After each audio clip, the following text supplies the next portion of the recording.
Wow, it's 2021 already. Aren't you a few months late, though? Ow, my pancreas. A decade of gaming has passed us by. Hey, that gives me an idea. Yo, douche kazoo. Jesus Christ! Well, that's not dramatic. Eddie, why the fuck are you still here? It is the new year. You have way overstayed your welcome, bud. Why have you not fucked off yet? Wow. Way to thank somebody who put you out after you set yourself on fire in the last goddamn episode. While the effort and connecting to your plastic surgeon to deal with the whole skin graft thing was appreciated, you still should have gone home at Christmas. I was trying to be nice in letting you stay, even though you burst out on my switch without even a howdy do. You really need to go. Why would I go home? There's no responsibility here. I don't have to stay out in the goddamn sunlight and cook like a steamed ham. I don't have to wait for two goddamn cannoli mustachioed freaks to come and crack my fucking skull. And I've got all the access to every single show tune and Broadway musical I could ask for. I'm staying.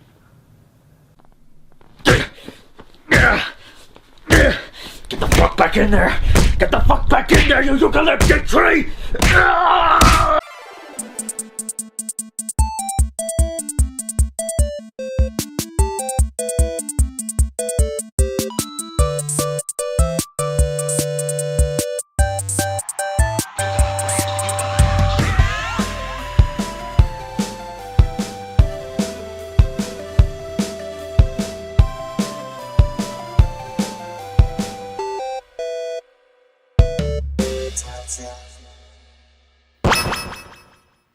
Hey, what's happening, chaps? My name is TapChap and welcome to the TapChap Show. This is probably going to make you feel really old when I say this, but an entire decade of gaming has passed us by. Yeah, I know. I'm feeling it too. As an industry, we're going through a transition. Aren't able to get some form of connectivity. It's called Xbox 360. Do you guys not have phones? Yeah, you guys all have phones, right? 10 whole years of gaming have passed us by, and going through 2 whole console generations. Going from the Xbox 360 and PS3 to the Xbox One and PS4, and now up to the Xbox Series X and the PS5. At least it would be if we could get our hands on them. Seriously, the scalping situation has gotten so bad, I think you could pretty much sum it up like this.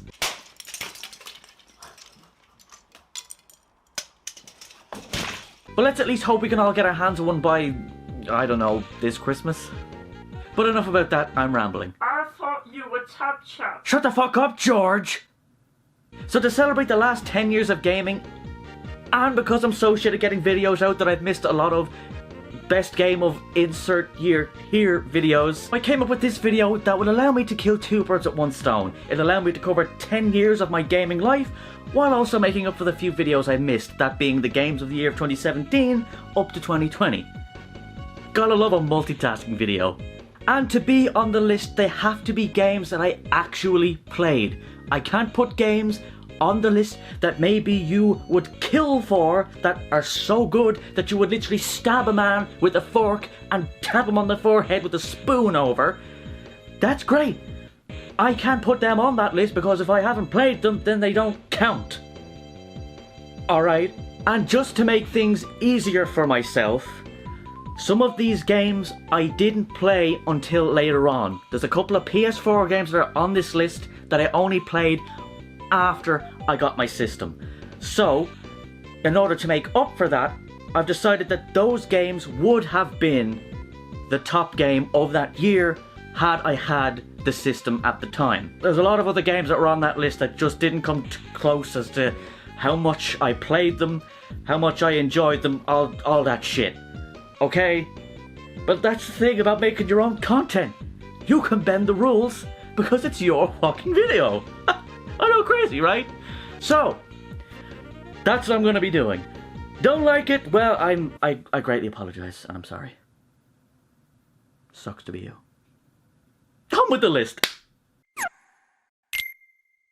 Splinter Cell Conviction. Not a bad game out of the bunch to properly introduce me into the franchise. I had never played a Splinter Cell game before this point, but I had previously known about the series, and of course I could recognize the iconic night vision goggles. But Conviction was my first full hands-on and first Splinter Cell game I ever finished, and I definitely think I got on board just in time. I mean, okay, the game may have felt a little linear, but what totally takes away from that, this was the last full game that Michael Ironside lent his voice for Sam Fisher. He's been the source of cool since the beginning, and I was lucky enough to hear it for myself just in time, because he didn't reprise his role in Splinter Cell Blacklist due to illness. But then they got some other schmuck who didn't even sound like him, and they tried to play it off like he was the same Sam, but younger looking, with a more youthful face, and voice, but with grey hair, and what the fuck would they say? I know we came back to voice him again in a few once-off missions in Ghost Recon Wildlands, but we want a full game, Ubisoft. Not that, or even fucking this. Now that I'm older, I actually kind of like the shadow mechanic in this game. When you enter the shadows, the game activates this kind of black and white filter, and it's basically used so you know you're invisible in the shadows. But I will admit, as a kid, I didn't like it. But I was a stupid child. I still am, I'm just a bit more of a twat now. The game had real fun stealth gameplay, and it had me engaged from start to finish. The game also had varied locations, and every single one of them felt different, which was fantastic. And the game as a whole gives off a slightly different feel to the usual formula because, unlike the games before, Sam isn't working for Third Echelon anymore. I mean, he's retired in this game. In fact, for most of it, he's being hunted because he's a fugitive. A real convict. Oh, now it makes sense. The gameplay is just so good. The climbing mechanics are very responsive for the time. And the game keeps gameplay pretty fresh by giving you multiple options for different weapons and gadgets to aid you on your mission to splinter their cells. Because Sam would take the knife and splinter their bodies, which are full of cells, and the voice acting still holds up very well too. I mean, of course Michael Ironside is amazing. The only thing that gives this game's age away is the graphics and control options. Graphically, in-game, it holds up decently. Being able to play the game at a buttery smooth frame rate and a high resolution, the game still looks very smooth. I noticed very little jaggies or anything as I played through. However, most of the models reek of early 2010s. You can see they tried very hard for high-res textures on clothing and cloth, especially with the emphasis on physics. That was the real deal back then. However, the character models in terms of the face look real plasticky, and the facial animation is not even. But the biggest giveaway is the cutscenes in the game. A really choppy 30 FPS or below for most of them. Still holding their original resolution? It can nearly be hard to see, they're so fuzzy. I swear, the transition from cutscene to gameplay or vice versa, it's so jarring, it's unbelievable. Seriously, you'll be making your way towards the end of a level after enjoying yourself throughout, only for it to go on.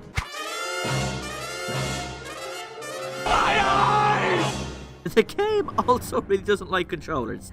Seriously, it's one of those games. You know, the one that you have to jump through hoops to get a controller working?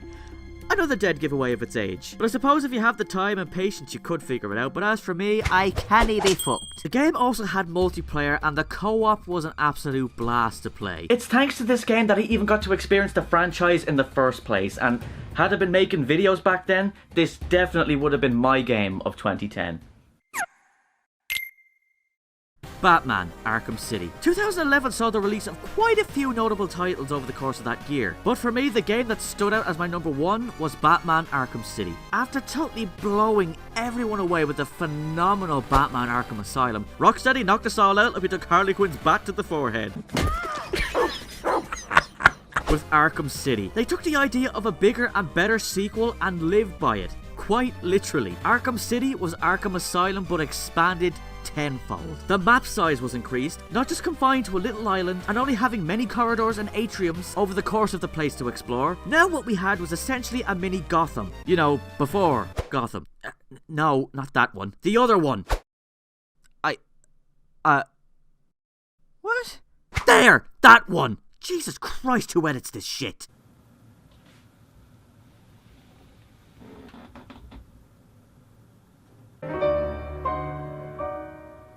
With Arkham City, they gave us what we all asked for, an open-world Batman game, and they really did a great job populating the streets of Arkham City, with plenty of hustle and bustle of criminals all acting to Mickey down there, allowing us to swoop in and put them in their place. We had an even more refined combat system, tightened and perfected once again for an even better experience. The impacts feel like they really hit harder this time. The animations are even more refined and updated, and we even get to see more sick counter moves like...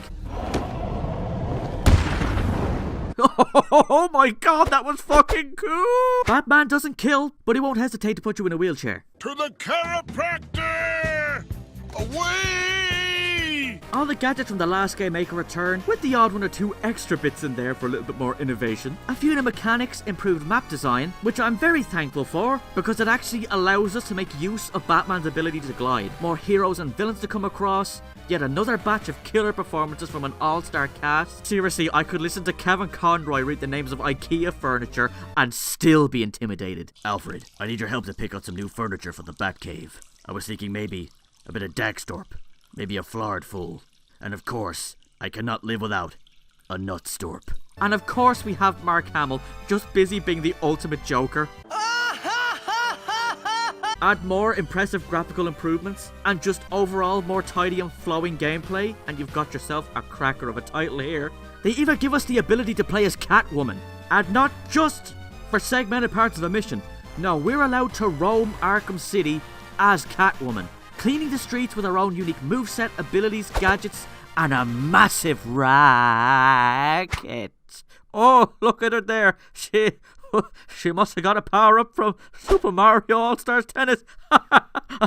Look out for the special move.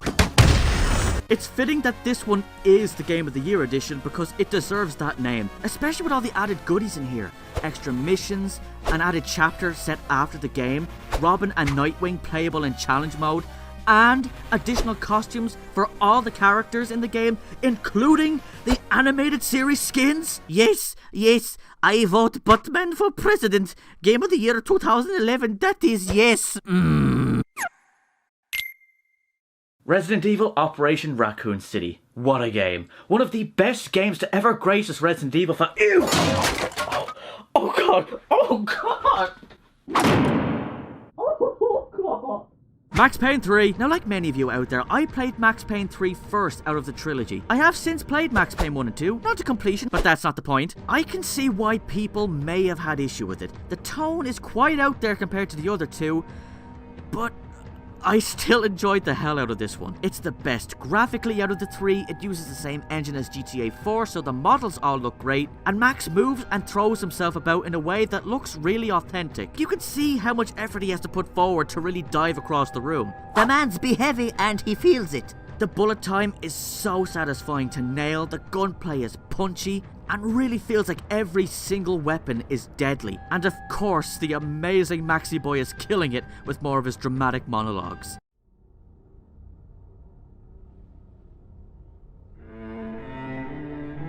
You live your life a day at a time, mindlessly trudging through the trials and tribulations of merely existing on this rock.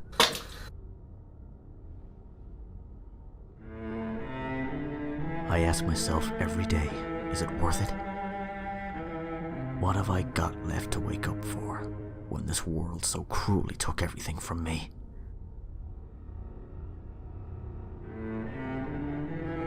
You think it can't get any worse, right?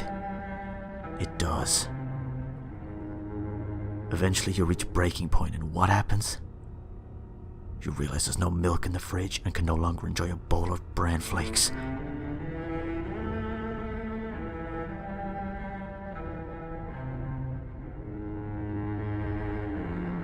What a shithole. The change in physics engine, of course that means the gun combat received a total overhaul. Gunfights in this game are as fun as hell. Every weapon you pick up feels as lethal as they should be. I mean it, every gun has such a pop and a BAM! You know what I mean? Every part of the body you shoot is affected accurately and all react as you think they would. Every hit feels like it's doing massive damage. And don't even get me started on popping those headshots. You're going in for a dive and... that's satisfying as fuck! Not to mention the newly added kill cam that shows close-up views of the last person alive taking that critical hit. It doesn't end with one either. You could turn these fuckers into Swiss cheese if you keep firing, and every shot looks brutal, with all the high-def goodness to show off the gruesome detail as bullets enter and exit the unfortunate fucker's body. Headshots are amazing, especially if you get one of them through the eye. Oh, here it comes, here it comes, here. Oh, good lord, that's...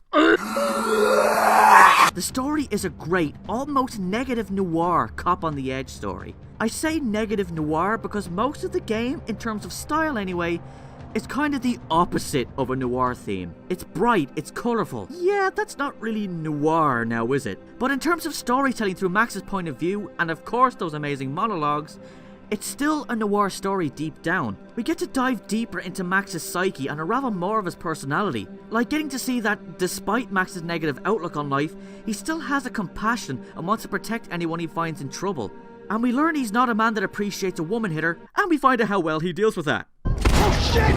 You should have kept your hands to yourself, you little bitch. Even moments in the story where we get a look back at Max's life before joining the Bruce Willis fan club, learning about his past with Passos, why he had to flee America. Spoiler alert, turns out him, mob boss's son. Oh, bollocks. We almost experienced a sort of uprooted feeling and strange setting in the game along with Max, and I personally really like that. But all in all, Max Payne 3 is a great game if you love your third-person shooters, and that's why it's my game of 2012. Dust, An Elysian Tale. If there is any indie game that deserves more attention, it's this one. Dust: An Elysian Tale is a must-play if you enjoy the 2D hack-and-slash Metroidvania-esque platformers. I don't want to go into too much detail because this game is still on my games to review list. It's been years in the making, I know.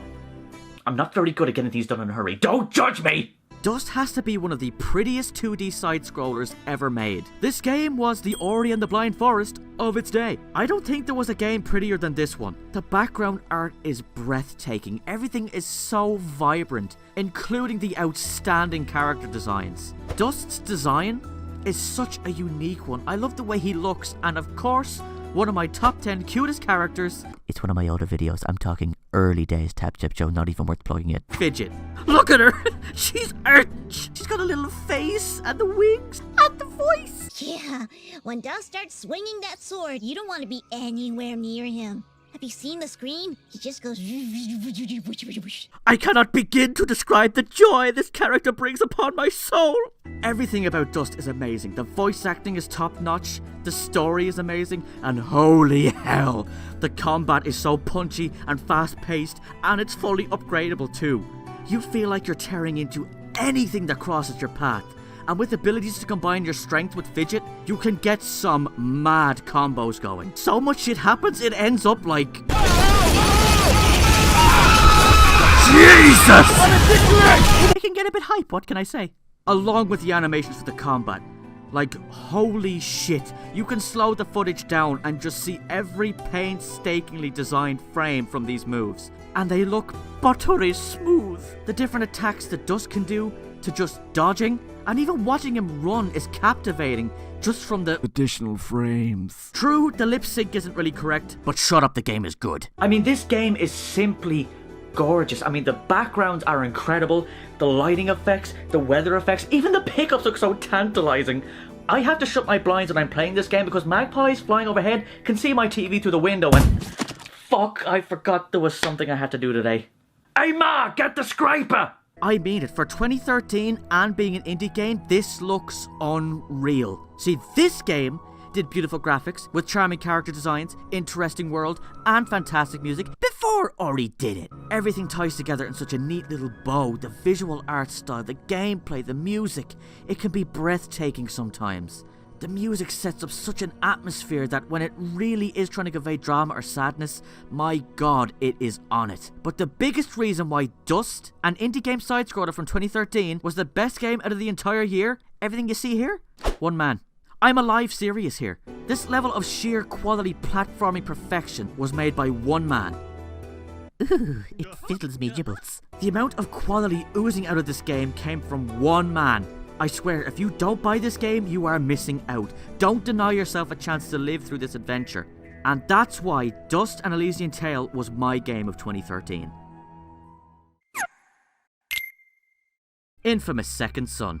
Okay, I'm cheating a little bit with this one. Second Son may have come out during this year, but I didn't actually get to play it until like 2016 when I got my PS4 Pro. But like I said, in the beginning, I may not have played this game the year it came out. It's my video, and I can do whatever the hell I want. What? No. No! Stop it! Shut up! Infamous Second Son was one of the earliest titles to come out for the PS4. And I'll be honest, this was another one of those games that made me want a PS4 because Infamous was a series I used to love back when we had a PS3. And to see the series continuing was enough to make me shit pant. Graphically, the game was impressive. And I mean, this game still looks good, even for an early system title. Look at how mad this looks. This is a prime example of a game aging very well. The city of Seattle felt like it was full of life, and traversing across it was so much fun. Using Delson's powers really made you feel like an hero. Or you could be a total delinquent and cause chaos! Keep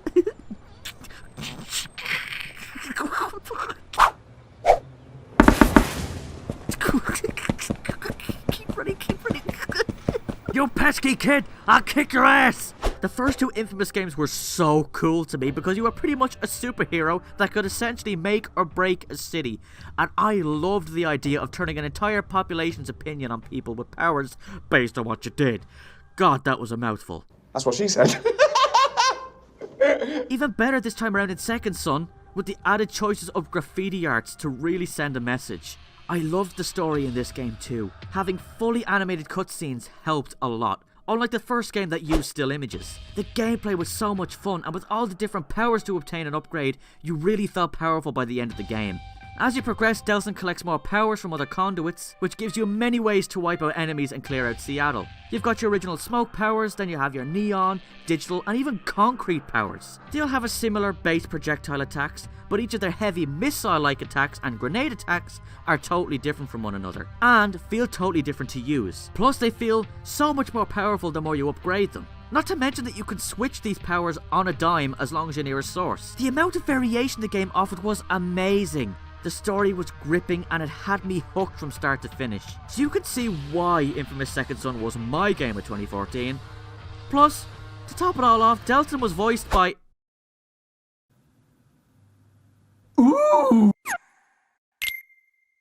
Metal Gear Solid 5. Tell you what you want about Metal Gear Solid 5. Sure, it's not nearly anything close to the previous entries in the series, but I don't think that's necessarily a bad thing. I've talked about this game before in an older video.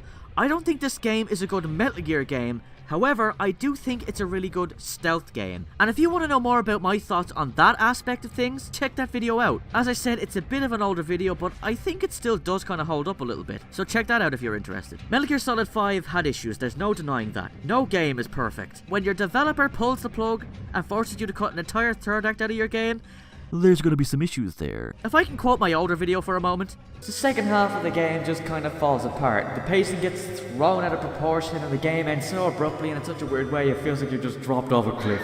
And it's true. The story feels like it just kind of... I don't know, floats there. There's no real sense of a cohesive plot.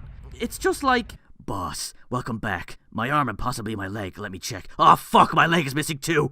Oh Jesus Christ, where did it go? Why are all the shooting men dying upon this vessel?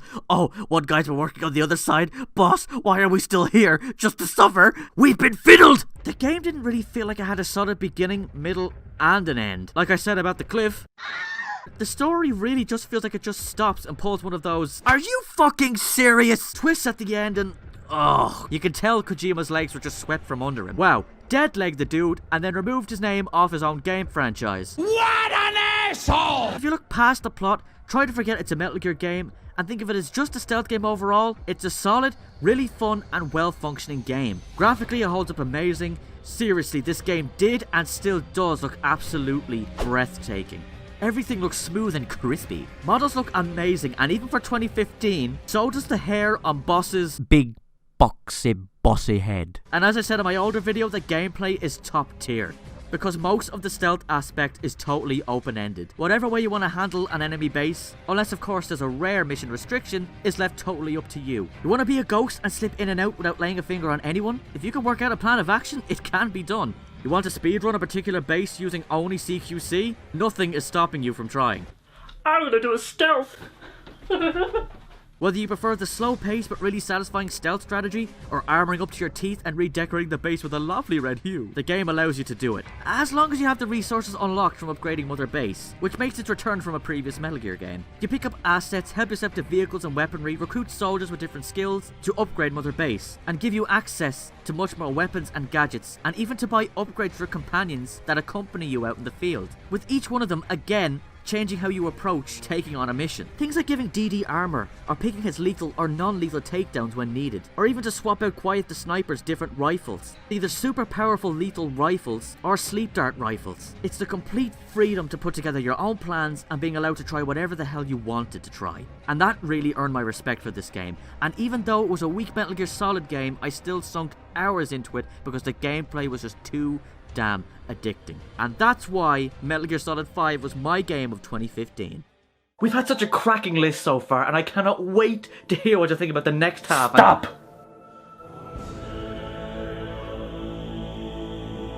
What? Who are you? I'm you from the future.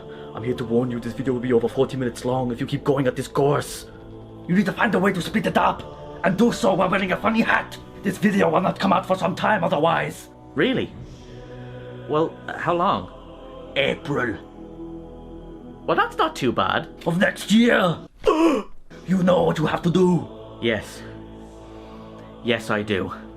It looks like this video will have to be the first ever TapChap Show two-parter. I'll do it, future me. I'll split this video into 2 parts. Well done. You have saved the future. Really? No.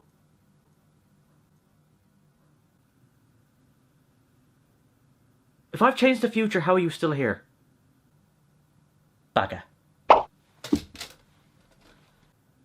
Well, you heard him, folks. This video is going to end up way too long, so we're going to put on the brakes here at the perfect halfway point. If you want to find out what happens in the next half of this list, well, you got to tune in for part 2, coming real soon. So thank you all so much for watching, and I will see you in the next one. My neck hurts, you fucking asshole. Will TapChap recover from this vicious beating? Will Eddie get compensation for an accident that wasn't his fault? Tune in next time on The TapChap Show. Hey, what's happening, chaps? It is TapChap here. I just want to say thank you so much for watching this little video of mine. Apologies with this video coming out so late into the year. I know I'm about 3 months late with this, but I'm doing my best, you know. I'm still working full time, so I can only work on the video when I've got the free time. It's also my first two-parter because this entire script would have really pushed the video well over 45 minutes or more. And if I want a video out before the first quarter of the year is done, then I had to split it in half. So this is the first part, and I hope you enjoyed it. I'm hoping the second part won't take too long to come out, but we're just going to have to wait and see what happens, but you'll know when it's coming out. If you want to stay up to date and keep track of when TapChap Show episodes are actually in the process of being made, if you want to stay up to date on TapChap Show videos, in terms of what's coming up, progress of the current video that's in production, and of course being informed of when the video is coming out, then at the end of the video you can check the description for a link to my Facebook and Twitter. That's where you'll be the first to know when more content is on the way. And if you really like the video and you definitely want to see more, then I would appreciate it if you could like the video, share it with your friends on Facebook and Twitter, leave a comment down below and tell me your favourite games of the last 10 years, and I would really appreciate it if you could subscribe. We are so close to hitting 500 subs, guys, and with your help, we can do it. I've got a good feeling about content this year, and I really think this will be the year we hit the big 500, and with your help, I think we can do that. But this has gone on long enough, guys. I'm going to shut up now, so once again, thank you all so much for watching. Your support is always so appreciated, and I will see you all in part 2. Peace out, motherfuckers! Woo!